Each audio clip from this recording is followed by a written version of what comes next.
आज मैं आपको फिर कुछ इंपॉर्टेंट क्वेश्चन करवाने वाला हूँ। बहुत इंपॉर्टेंट क्वेश्चन डिस्कस करने वाले हैं नेशनल इनकम के। इसके पहले भी मैंने एक वीडियो में क्वेश्चन डिस्कस किए थे, लेकिन ये भी क्वेश्चन बिल्कुल उसी कैटेगरी का है। बहुत इंपॉर्टेंट क्वेश्चन है और ऐसे ही आपके लिए बहुत मोस्ट इंपॉर्टेंट क्वेश्चन लेके आने वाला हूँ, लेके आता रहूँगा। आप जरूर इनको देखें, शेयर करें, कमेंट करें और जो भी कोई प्रॉब्लम हो कमेंट में ज़रूर बता सकते हैं आप मुझे। देखिए, नेशनल इनकम का एक क्वेश्चन जो पूछा है क्वेश्चन में, calculate GDP at FC and factor income to abroad. इस क्वेश्चन में दो बातें पूछ रहे हैं। क्या पूछ रहे हैं? जीडीपी एट एफसी पूछ रहे हैं, फैक्टर इनकम टू अब्रॉड पूछ रहे हैं। और ऐसे क्वेश्चंस की प्रैक्टिस जरूर करके जाएं, एग्जाम में आना ही आना है। और जो बच्चे थोड़ा सा मैथ से डरते हैं, कैलकुलेशन मिस्टेक वगैरह करते हैं, वो बिल्कुल ध्यान दें। कोई खास मैथ नहीं हो, प्लस माइनस का ही खेल है सारा का सारा। आपको क्या फाइंड करना है इसके अंदर? GDP at FC, factor income to abroad, दो बातें फाइंड करनी है। अब आप देखिए, आइटम आपके पास कितने हैं इसमें? 11 आइटम्स है। कंपनसेशन ऑफ एम्प्लॉयज़ है, प्रॉफिट है, जीएनपी एट एमपी है, रेंट है, डिविडेंड एंड इंटरेस्ट है। बहुत सारे आइटम को गिवन भी है। आप इसके आइटम्स को फोकस करो। Compensation of employ, profit, rent, interest, dividend, factor income, net indirect tax है।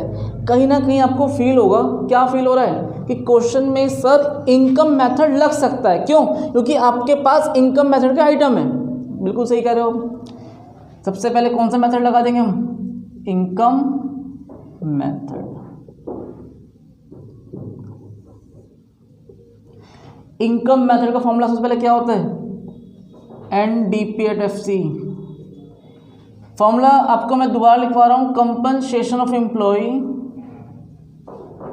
ये बार बार फॉर्मूला लिख रहा हूं मैं, ताकि आपके फॉर्मूले दिमाग में सेट हो जाए। फॉर्मूला बहुत जरूरी है और आप भी हर क्वेश्चन जब भी करते हैं, प्रैक्टिस करते हैं, तो फॉर्मूला लिख लिख के प्रैक्टिस करें। फॉर्मूला याद हो जाएगा, रिकॉल रहेगा आपको।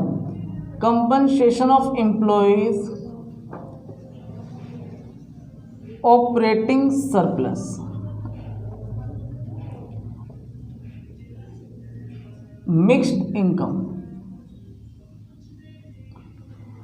देखिए, कंपनसेशन ऑफ एम्प्लॉय क्या दे रखा है? 800। आप डायरेक्ट टिक मार सकते हैं, यहां लिख सकते हैं। सेकेंड नंबर पे क्या है?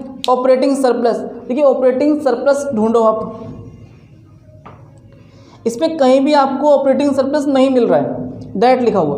बट अगर आपको ये नहीं मिलेगा, इसके कंपोनेंट्स ढूंढने पड़ेंगे। और कंपोनेंट्स के लिए आपको मैंने बताया था क्या ढूंढा जाता है?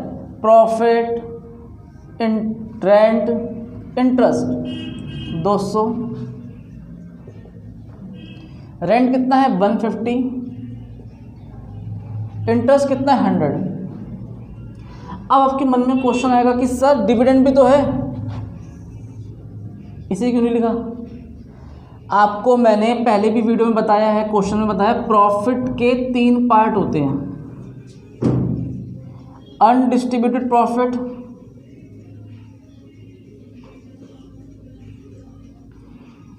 कॉर्पोरेट टैक्स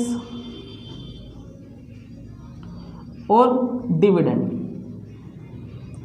आपको मैंने बताया था बेटा, जब प्रॉफिट ना दे रखा हो तो इसके पार्ट्स ढूंढने पड़ते हैं, जो ये में गिवन है। लेकिन जब प्रॉफिट मिल जाता है, उसके पार्ट्स की वैल्यू नहीं रहती है। तो यहाँ पर आपको प्रॉफिट गिवन है, इसलिए इसके कंपोनेंट्स ढूंढने की कोई ज़रूरत नहीं है। दोबारा ध्यान देना, अगर आपके पास प्रॉफिट भी है और उसके पार्ट्स भी मिल रहे हैं, तो आपको प्रॉफिट ही लिखना है, उसे कंपोनेंट्स ढूंढने की कोई ज़रूरत नहीं है, क्योंकि मेरे पास इसकी वैल्यू मुझे गिवन है। ये कब ढूंढते हैं? जब आपके पास प्रॉफिट ना दे रखा हो, तो इसे कंपोनेंट्स पे चलते हैं। तो एक बात तो आपने क्लियर कर ली, क्या? कि जब प्रॉफिट भी है, उसके कंपोनेंट्स भी है, तो हमें सिर्फ प्रॉफिट से मतलब है, कंपोनेंट्स देखने की ज़रूरत नहीं है। प्रॉफिट कितना था? 200, रेंट कितना है? 150, इंटरेस्ट है 100। इसके अलावा रॉयल्टी वगैरह चेक करो, नहीं है। मिक्स्ड इनकम चेक करो, मिक्स्ड इनकम क्वेश्चन में मिक्स्ड इनकम बिल्कुल भी नहीं है। ये हो गया 800, 350, 450, आपके पास आ गया 1250 करोड़। लेकिन एक बात बताओ, आपने ही तो इनकम मेथड लगाया और एनडीपी एट एफसी निकाल दिया, बट आपने क्वेश्चन थोड़ा फील किया, क्वेश्चन समझा? क्वेश्चन में आपको gross national product at market price, इसे हम बोलते हैं GNP एट MP, हमें गिवन है, तो आप तो कह सकते हो कि sir GNP at MP given है तो कंपेयर कर लेते ना डायरेक्ट। आप भी बिल्कुल सही कह रहे हो, कंपेयर कर लेते। अगर जीएनपी एट एमपी गिवन है, कंपेयर करते तो हमारा आंसर आ जाता। लेकिन एक बात बताओ, हमें क्या निकालना है यहाँ पर? नेशनल, यहाँ सॉरी डोमेस्टिक चाहिए, नेशनल है। आप अगर डोमेस्टिक का नेशनल से कंपेयर करते हो तो हमें किसकी जरूरत पड़ती है? एनएफआई है। बट एनएफआई एक छोटा सा जो पार्ट है, फैक्टर इनकम टू अब्रॉड, वो हमें फाइंड करना है। तो कंफर्म हो चुका है कि आप इन दोनों में डायरेक्ट कंपेयर नहीं कर सकते हो, क्योंकि आपके पास एनएफआईए नहीं है, वो चीज़ हमें फाइंड करनी थी। इसलिए मैंने कंपेयर नहीं करके क्या निकाल लिया? पहले इनकम मेथड से एनडीएफ एट एफसी निकाल लें। तो क्वेश्चन को फील करो, समझो कि हम ऐसा क्यों नहीं कर रहे हैं। मैं चाहता तो कंपेयर करवा देता और इजीली आ जाता, बट कंपेयर पॉसिबल नहीं है, क्योंकि मैं फैक्टर इनकम टू अब्रॉड मुझे फाइंड करना है। पहले से कॉपी करो।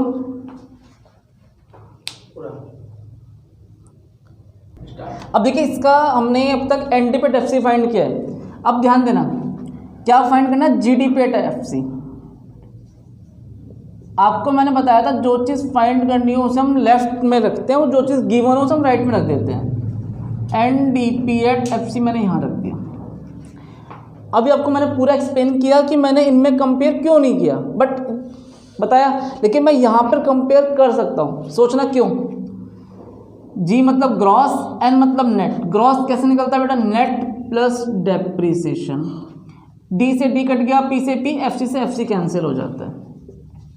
इसकी वैल्यू कितनी निकल गई थी हमारे पास? अभी इसकी वैल्यू आपके पास आई थी, इसकी वैल्यू आपने भी निकाली है 1250 प्लस डेप्रीसिएशन। अब देखो डेप्रीसिएशन ढूंढो। Depreciation, compensation employ profit, GNP, rent है, प्रॉफिट है, इंटरेस्ट है, डिविडेंड है, नेट डोमेस्टिक कैपिटल फॉर्मेशन है, change in stock, factor income from abroad, net indirect tax. आपको इस क्वेश्चन के अंदर डेप्रीसिएशन नहीं मिलेगा, नहीं मिल रहा है। डेप्रीसिएशन भी नहीं लिखा, कंपनसेशन ऑफ फिक्स्ड कैपिटल भी नहीं लिखा। तो क्या करें? जीरो मान लें? बोलो। आप कहोगे कि सर यहाँ तो है ही नहीं, हम जीरो मान लेते हैं। लेकिन एक बात बताओ, थोड़ा क्वेश्चन की फील, क्वेश्चन गहराई से समझना। आपको यहाँ पर gross domestic fixed capital formation पता है और नेट डोमेस्टिक कैपिटल फॉर्मेशन पता है। याद करो वो टॉपिक एक्सपेंडिचर मेथड का, जब मैंने आपको कंपेयर करना बताया था। आप इस क्वेश्चन में भी कंपेयर कर सकते हैं, ध्यान देना। ग्रॉस डोमेस्टिक फिक्स्ड कैपिटल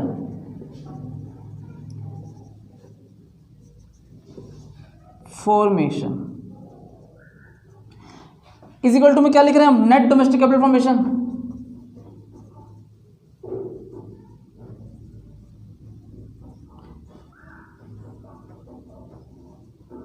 अब ध्यान देना, मैंने एक कॉलम में लिख दिया। एक बात बताओ, अगर मुझे ग्रॉस निकालना होता है तो क्या करते हैं बेटा? Net plus depreciation. ये टॉपिक ध्यान दो, ये बहुत इंपॉर्टेंट है। बच्चे हमेशा डेप्रीसिएशन निकालने में कंफ्यूज हो जाते हैं और वो जीरो लिखाते हैं, सोचते हैं डेप्रीसिएशन है ही नहीं सर, इसमें डेप्रीसिएशन मिलेगा कहाँ? मिल दे ही रखा। लेकिन आप फील करो, क्वेश्चन समझो, क्वेश्चन डेप्रीसिएशन बिल्कुल दे रखा है। ग्रॉस निकालने के लिए नेट प्लस डेप्रीसिएशन किया जाता है। और एक बात और ध्यान देना, यहाँ पर मुझे फिक्स्ड दे रखा है बेटा, और फिक्स्ड में हम क्या ऐड करते हैं? Change in stock. एक एक वर्ड, एक एक बात बिल्कुल ध्यान से समझना है। ग्रॉस निकालने के लिए नेट प्लस डेप्रीसिएशन और फिक्स हटाने के लिए चेंज इन स्टॉक, क्योंकि मुझे टोटल डोमेस्टिक का कैपिटल फॉर्मेशन चाहिए होता है। देखिए इसकी वैल्यू आपके पास गिवन है 200, चेंज इन स्टॉक गिवन है 50। टिक मार लो जो जो आपने कर लिया। इसकी बात भी हो चुकी है और चेंज इन स्टॉक की बात भी हो चुकी है। नेट डोमेस्टिक कैपिटल फॉर्मेशन कितना आपके पास? 200 प्लस डेप। ये माइनस कर देंगे, 200 से 200 कैंसिल हो जाएगा, तो डेप आ जाएगा अपना 50। हाँ जी, तो क्या लिखना चाहिए मुझे यहाँ पर? 50। फील करो, क्वेश्चन समझो।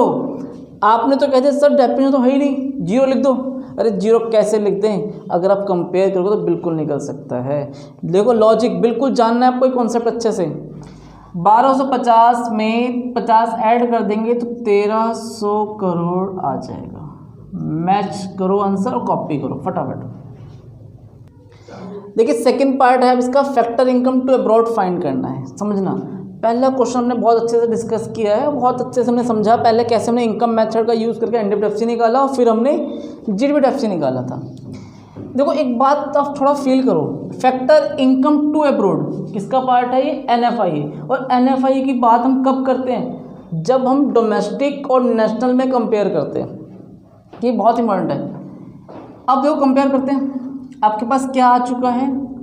जीडीपीएफसी बिल्कुल लिखेंगे, और ऐसे ही आपके पास जीएनपीएमपी भी है, वो यहाँ लिख देते हैं। इससे फ़र्क नहीं पड़ता, आप इसको उधर भी लिख सकते हो, उसको उधर लिख के कंपेयर कर सकते हो, उससे कोई दिक्कत मैटर नहीं करता। अब ध्यान देना बेटा, जी से जी कट गया, ग्रॉस से ग्रॉस कट गया। डोमेस्टिक क्या होता है? डोमेस्टिक का formula national minus NFIA, P से पी कट गया और एफसी के लिए माइनस एनआईटी। ये इंट्रोडक्शन वाली वीडियो ना कंपेयर किया गया बिल्कुल। इसकी वैल्यू क्या है अभी हमारे पास? 1300। जीएनपीएमपी क्या दे रखा है आपको? 1400। एनएफआईए का फॉर्मूला क्या होता है? फ्रॉम -2, और एनआईटी क्या गिवन है? Net indirect tax 120। अब ध्यान दो, अब तक हमने क्या किया? कंपेयर किया और वैल्यू पुट करी है। जीडीपीएफसी आपने फाइंड किया था 1300, जीएनपीएमपी गिवन है 1400, लिख दिया। डोमेस्टिक कैसे निकलता है? नेशनल माइनस एनएफआईए और FC MP minus NIT. 1400 minus from की वैल्यू क्या गिवन है आपके पास? देखिए फ्रॉम दे रखा है, फैक्टर इनकम फ्रॉम अब्रॉड 60, तो -60 और माइनस माइनस +2। ये थोड़ा समझना, ये टू अब्रॉड है, मैं टू वर्ड लिख रहा हूँ शॉर्ट में, आप टू अब्रॉड लिखना, ने फैक्टर इनकम टू अब्रॉड।